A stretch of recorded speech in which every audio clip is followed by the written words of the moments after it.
Olá, boa tarde. Tudo bem com vocês? Sou a professora Janete da Rede Municipal de Ensino. E hoje nós veremos algo diferente da aula anterior. O que nós vimos na aula anterior? Nós vimos produção de texto. E aí, vocês ficaram de fazer a leitura do texto Sociedade e Tragédia. Deu certo? Vocês leram, fizeram as atividades, tiraram as dúvidas com o professor monitor de vocês? Espero que sim. Hoje nós trabalharemos algo diferente, estudo da língua. Nós trabalharemos verbo, tão assombroso verbo, que muitos alunos sempre têm medo. Professora, eu não entendo verbo. Hoje nós vamos ver. Podem ver que nós colocamos tempo simples do indicativo 1, porque essa aula será dividida em duas partes, por ela ser um pouco extensa. Vocês podem até olhar no material didático de vocês. Então nós a dividimos. Então vamos iniciar? Leia o fragmento de um poema de Paulo Leminski. Fragmento, uma pequena parte. O vocábulo via aparece... Via sem saída, via tudo, não via a vida. Paulo Leminski, toda a poesia.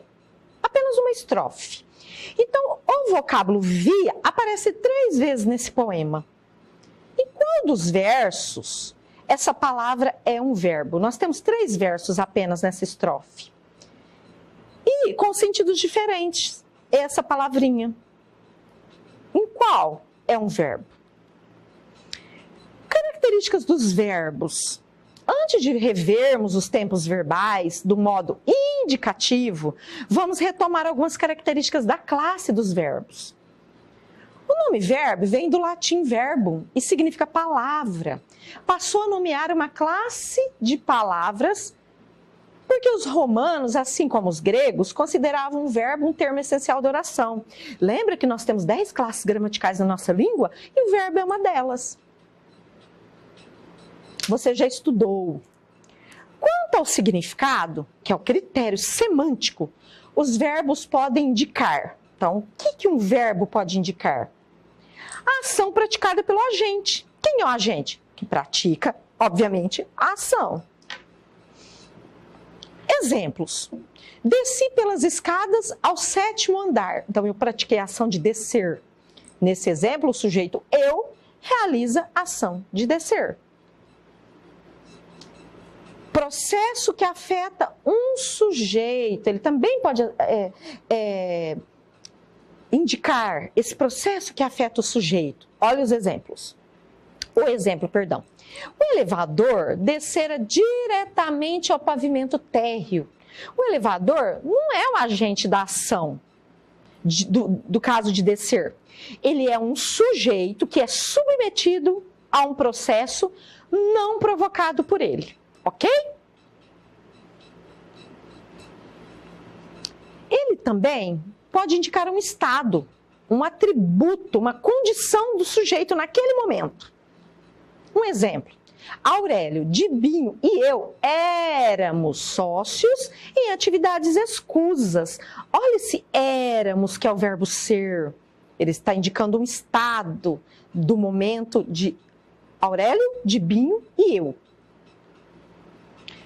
Pode indicar também um fenômeno natural ou fenômenos da natureza. Chover, trovejar, anoitecer, relampejar.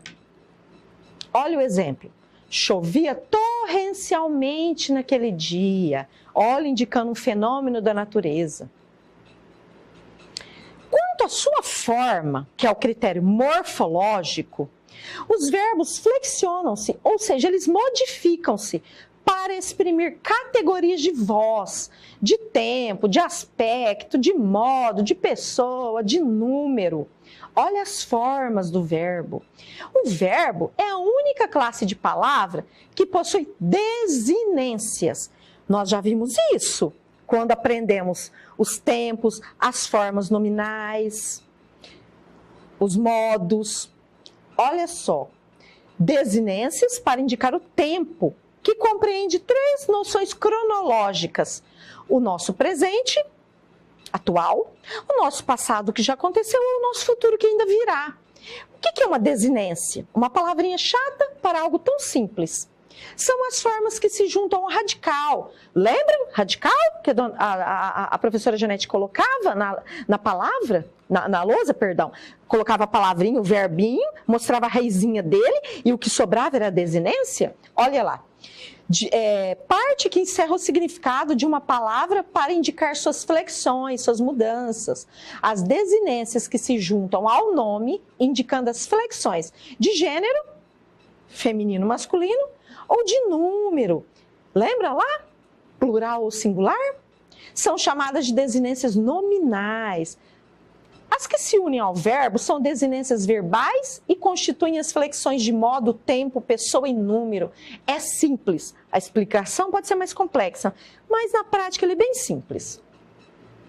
O aspecto verbal, ele indica os graus de desenvolvimento da ação, do processo ou do estado, concebidas em seu início, sua duração, conclusão e repetição. Por exemplo, naquela noite, a coisa começou a azedar no bar do Michel. Olha aí, olha a nossa oração. Lembram que oração necessita de um verbo para assim ser considerada? É uma ação que se inicia. Começou a azedar. Olha o verbo começar. Naquela noite, olha a segunda oração. A coisa azedava no bar do Michel.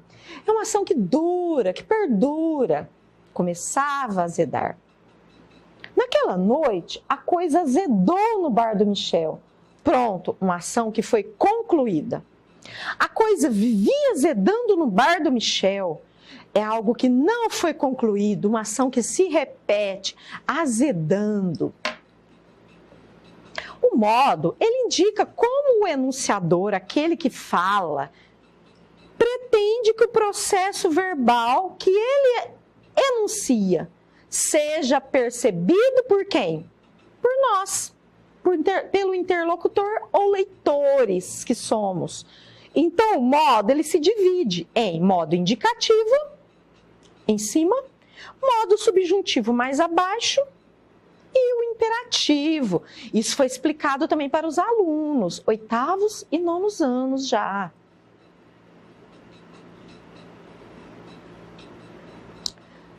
Quando que nós temos um modo indicativo? Quando a gente pode falar esse modo verbal está no indicativo. Quando percebemos que expressa uma posição de certeza do falante em relação ao processo verbal comunicado. A ação expressa como um fato, algo concreto, nada duvidoso, algo certo. Exemplo. Alguns inquilinos aguardavam a descida do elevador. Aqui não denotamos nenhuma dúvida. E o subjuntivo? O modo subjuntivo, ele já é o oposto ao indicativo. Se o modo indicativo ele indica uma certeza, e o subjuntivo? Totalmente duvidoso. Indica uma posição de incerteza do falante em relação ao processo verbal comunicado.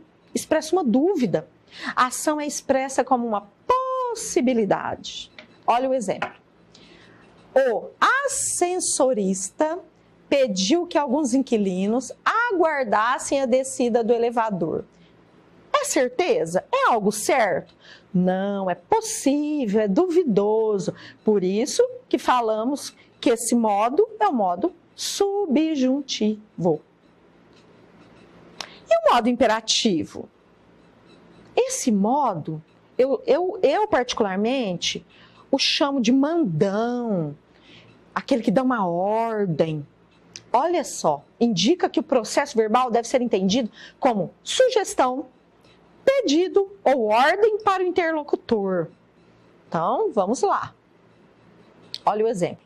Aguardem a descida do elevador.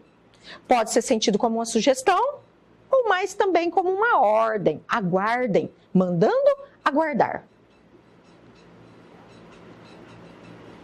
E as formas nominais? São 3. Infinitivo impessoal e pessoal. Lembram quando a dona Janete falava dos verbos terminados em R? Primeira conjugação, segunda conjugação, terceira conjugação? Lembra do gerúndio? Quando o verbo terminava em NDO? E o o particípio? Geralmente terminação do. Com exceção, olha só, prestem atenção nessa observação. Com exceção do infinitivo pessoal, elas não identificam as pessoas do discurso. A categoria de pessoa do discurso, primeira pessoa, segunda pessoa e terceira pessoa, eu, tu, ele ou ela, né? Caracteriza, além da classe dos verbos, a classe dos pronomes pessoais, eu, tu, ele ou ela. E também os demonstrativos, este, esse, aquele, etc. E também dos pronomes possessivos, meu, teu, seu, nosso, vossa, vosso, etc. A categoria de número, que vai indicar se é plural ou singular, refere-se ao singular plural dos verbos dos pronomes pessoais. Eu, nós, tu, vós, ele, eles, ela, elas. Aos substantivos e adjetivos. Essa categoria independe da função sintática do substantivo. As categorias de pessoa e número são indicadas por desinências, aquela palavrinha, fica lá no finalzinho dos verbos. Por exemplo, aguardo. Qual que é a minha raiz aí, o meu radical do verbo? Aguarde, até o D. Esse O é a minha desinência e ele vai indicar primeira pessoa do singular. Quem aguardo? Eu, primeira pessoa do singular. Aguardamos. Também, olha o moza aí, a nossa desinência, ela já indica a primeira pessoa do plural. Quem que aguardamos? Nós, primeira do plural. Aguardas. Quem aguardas? Não é muito usado no nossa região, a segunda pessoa, né? A desinência S indica a segunda pessoa do singular. Tu aguardas. Os verbos dividem-se por 3 conjugações, caracterizadas pela terminação do infinitivo em. Ar. Lembra lá que a gente brincava? Primeira conjugação. Porque são os verbos no infinitivo, os verbos no infinitivo são aqueles que a gente encontra no dicionário. Eu jamais vou encontrar comi, comerei, dancei. Eu vou encontrar o verbo comer. Eu falo que ele está cru, no forno. Não foi conjugado ainda. Verbos de segunda conjugação. Ir, verbos de terceira conjugação. E aqui não foi colocado para vocês, mas eu vou comentar. Os verbos de... Não é falado quarta conjugação, mas são os verbos que terminam em or, que são os por e seus compostos. Por, compor, entrepor. E eles são considerados de segunda conjugação também. Ok? Vocês podem dar uma pesquisada, por que não de quarta e de segunda? Já foi falado para vocês também. O que é conjugar? Conjugar um verbo é flexioná-lo de acordo com um modelo, também chamado de paradigma verbal. Nas várias pessoas, números, tempos, modos e vozes.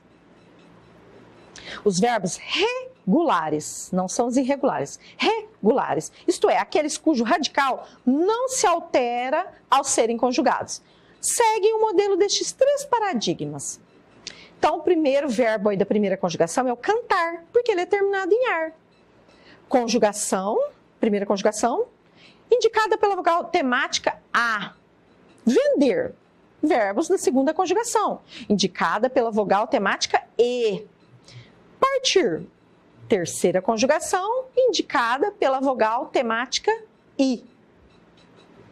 Quanto à função na oração, que é o critério sintático da relação do verbo com as demais palavras, por isso que nós dissemos sintaxe, o verbo é um termo essencial, dado que não há oração sem verbo. Verbos que indicam fenômenos naturais podem sozinhos constituir oração. Por exemplo, olha só, quando eu digo anoiteceu, eu já passei um enunciado que todos compreendem. Anoiteceu. Ou vai chover. No caso aí eu tenho 2 verbos. O vai, que é o verbo ir, e o propriamente chover. Certo?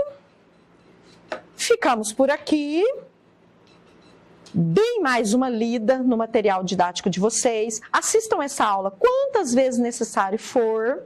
Façam as atividades propostas.